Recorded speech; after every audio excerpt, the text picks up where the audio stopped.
Favourite serials இனி டிவிக்கு முன்பே சன் நெக்ஸ்ட் ஆப்ல ஜாலியா எல்லாருக்கும் முன்னாடியே பாருங்க. இப்பவே சன் நெக்ஸ்ட் ஆப்பை டவுன்லோட் பண்ணி சப்ஸ்கிரைப் பண்ணுங்க.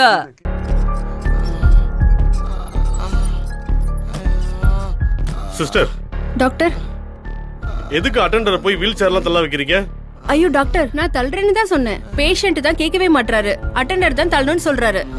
என்ன சார், உங்க மேல அவருக்கு அவ்வளவு பாசமா? ஆமா டாக்டர், ரொம்ப பாயாசக்கார பையன். பாயாசமா? பாசக்காரன்னு சொன்னேன். சரி, அவருக்கு என்னாச்சு? அது வந்து டாக்டர். சார், என்ன சார் இது? குடிச்சிட்டு கீழே விழுந்து கை கால் உடைச்சிட்டவங்க கூட்டு வந்திருக்கீங்க? ஐயோ இல்ல டாக்டர், இல்ல இல்ல இல்ல. பொய் சொல்லாதீங்க.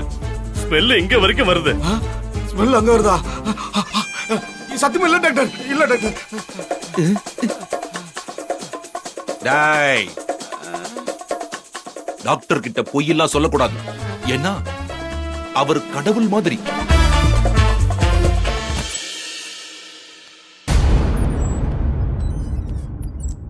டாக்டர், இவன் பொய் தான் சொல்றான் டாக்டர்.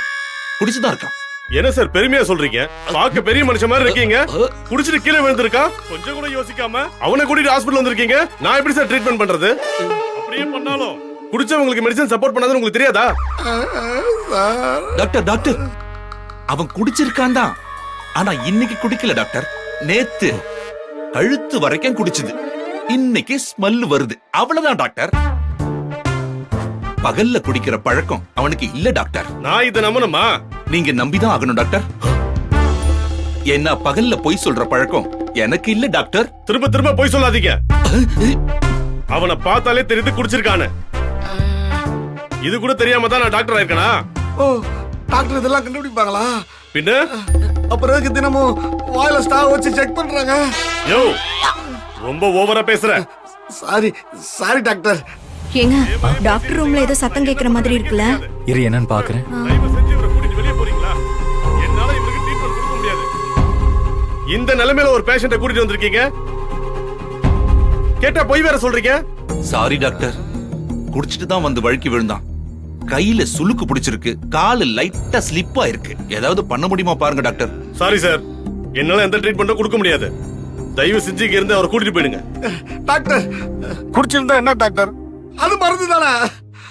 அந்த மருந்து சரி பண்ற மாதிரி இதுக்கு வேற ஒரு மருந்து கொடுத்து டேலி பண்ணுங்க. டேலி பண்ணணுமா? ஆமா, டேலி. இன்னைக்கு நீ காலி. டாக்டர், போதும், எனக்கு ஒரு மருந்து கொடுங்க. அப்புறம் இந்த வலிக்கு ஒரு மருந்து கொடுங்க. அவ்வளவுதான். நீங்க கவலைப்படாதீங்க டாக்டர். உங்களுக்கு என்ன கவனிக்கணுமோ இவர் கவனிச்சிருவாரு. சார், சாரை கவனிச்சிருங்க. என்ன கவனிப்பாரா? சார், என்ன சார் பேசுறான் அந்த ஆளு? டாக்டர் டாக்டர், இவன் லைட்டா. அது வேறயா? ஆமா ஆமா டாக்டர். டேய் மூதேவி, இங்கெல்லாம் ஃபீஸ் கட்டினாதான்டா ட்ரீட்மெண்டே கொடுப்பாங்க. எதையாவது உளறதடா. டாக்டர், கொஞ்சம் பாருங்க டாக்டர். இல்ல சார், இந்த மாதிரி ஆளுக்கெல்லாம் என்னால ட்ரீட்மெண்ட் பண்ண முடியாது. நீங்க வேற ஹாஸ்பிடல் போய் பாருங்க. டாக்டர், அவன் ஏதோ அறபோதையில உளறிட்டு இருக்கான் டாக்டர். அத பெருசா எடுத்துக்காம கொஞ்சம் ஹெல்ப் பண்ணுங்க டாக்டர். உங்களுக்கு புண்ணியமா போகும் டாக்டர். ஏன் சார் இந்த மாதிரி ஆளெல்லாம் கூட்டு வந்து ஏன் உயிர் எடுக்கிறீங்க? எங்க சார் அடிபட்டு இருக்கு? லெஃப்ட் கை, லெஃப்ட் காலு சார். நர்ஸ், எஸ் இவரை டாக்டர். கூட்டிட்டு போய் எக்ஸ்ரே எடுத்துட்டு okay. Ortho doctor Vijay Krishnan கிட்ட காட்டுங்க. Okay doctor. இந்தாங்க. சார், இந்த ஸ்லிப்பை கையில வச்சுக்கோங்க. உங்களால நீங்களே தள்ளிட்டு வாங்க. ரொம்ப நன்றி டாக்டர். Thank you doctor. வாடா.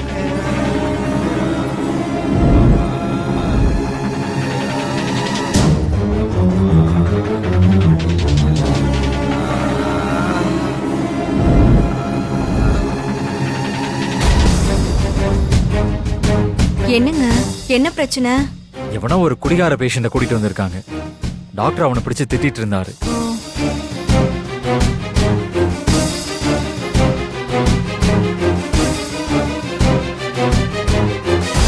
என்ன பிள்ள, அன்பு என்ன சொல்றாரு? பரவாயில்லையா?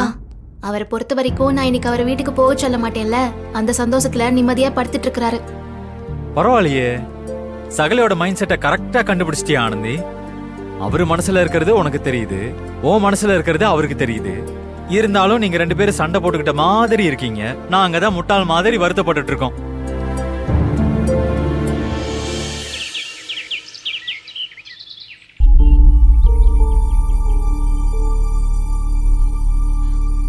மா, என்ன ஏதோ பேசணும்னு சொல்லி கூட்டிட்டு வந்துட்டு எதுவுமே பேசாம அமைதியா இருக்கீங்க?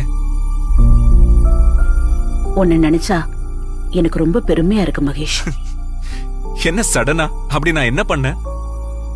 என்ன பண்ணல, இதே ஹாஸ்டல்ல ஆனந்தி உன் காதலை ஏத்துக்கலன்னு தெரிஞ்சு எப்படி அழுது புலம்புன, அதே ஆனந்தி அன்புவ காதலிக்கிறான்னு தெரிஞ்சு குடிச்சிட்டு வந்து கோவப்பட்டு சண்டை போட்ட, ஏ ஹாஸ்டலையே அடிச்சு உடைச்ச. இருங்க இருங்க இருங்க, இது எதுவுமே என்ன நினைச்சு நீங்க பெருமைப்படுற விஷயம் மாதிரி தெரியலையே. இப்ப எதுக்கு அதெல்லாம் ஞாபகப்படுத்திட்டு இருக்கீங்க? அப்படிலாம் இல்ல மகேஷ். இன்னைக்கு நமக்கு சொந்தம்னு நினைச்ச ஒரு பொண்ணு வேற ஒருத்தனை விரும்புறான்னு தெரிஞ்சதும் அவங்கள சேர்த்து வைக்கிற அளவுக்கு பக்குவமா மாறி இருக்க. உன்னை பார்க்கும்போது ரொம்ப சந்தோஷமா பெருமையா இருக்கு மகேஷ். ஆனந்திக்காக நீ பண்ண தியாகம் நிச்சயமா விலை மதிப்பில்லாத ஒண்ணு. உன் மனசு யாருக்கும் வராது மகேஷ். ஆனந்திக்கு தெரியாம அவ கழுத்துல அன்புவ தாலி கட்ட வச்சேன்னு தெரிஞ்ச உடனே முதல்ல உன் மேல எனக்கு ஒரு சின்ன கோவம் வந்துச்சு. ஆனா அதுக்கு பின்னாடி இருக்கிற உன்னோட தியாக உள்ளத்தை நினைச்சு பார்க்கும்போதுதான் உன் மேல எனக்கு பெரிய மதிப்பே வந்துச்சு. அதெல்லாம் ஒண்ணும் இல்லம்மா, ஆனந்தி நல்லா இருக்கணும், அவ்வளவுதான். விருப்பப்பட்டவங்க நல்லா இருக்கணும்னா விட்டு கொடுத்துட்டு போறதுதான் நல்லது. அதுலயும் ஒரு சுகம் இருக்குல்ல. அடுத்தவங்களுக்காக விட்டு கொடுக்கறதுல சுகம் இருக்குன்னு நீ சொல்றது உண்மைதான் மகேஷ். ஆனா விட்டு கொடுக்கற அந்த நொடி வேதனை இருக்குல்ல, அத நம்ம கடந்து போயிட முடியறது இல்ல. எத்தனை காலம் ஆனாலும் அந்த உறவை தவற விட்டது மனசுல எங்கேயோ ஒரு மூலையில இருந்து அதை ஞாபகப்படுத்திக்கிட்டே தான் இருக்கும். மறுபடியும் இன்னொரு சந்தர்ப்பம் கிடைச்சிடாதா இதையெல்லாம் சரி பண்ணி எனக்கு பிடிச்ச வாழ்க்கைய வாழ்ந்துட மாட்டோமான்னு ஒரு ஏக்கத்தை உருவாக்கி அதோட இருப்ப அது பதிவு பண்ணி நம்மள கண்கலங்க வச்சுக்கிட்டே தான் இருக்கும். இவ்ளோ தூரம் என் மனசுல இருக்கிற விஷயத்த கண்ணாடி மாதிரி எதிரில நின்னு ரிஃப்ளெக்ட் பண்ற ஒருத்தங்கள நான் இப்பதான் பாக்குறேன். அதனாலதான் என்னமோ உங்ககிட்ட நான் ஒரு மதர்ஹுட்ட ஃபீல் பண்றேன். என் மனசுக்குள்ள இருக்கிறத இவ்ளோ பெர்ஃபெக்ட்டா உங்களால சொல்ல முடியுதுன்னா இதே மாதிரி பல சிச்சுவேஷனை, வலிய, வேதனைய நீங்களும் கடந்து வந்திருக்கீங்க. கரெக்டா மகேஷ்? என் மனசை கண்டுபிடிக்க முயற்சி பண்ணாத, அது உனக்கு தெரியாம இருக்கிறதா நல்லது. அது எப்படி? நீங்க மட்டும் என் மனசுல இருக்கிறது எல்லாத்தையும் தெரிஞ்சுப்பீங்க, நான் தெரிஞ்ச கூடாதா? சும்மா சொல்லுங்க.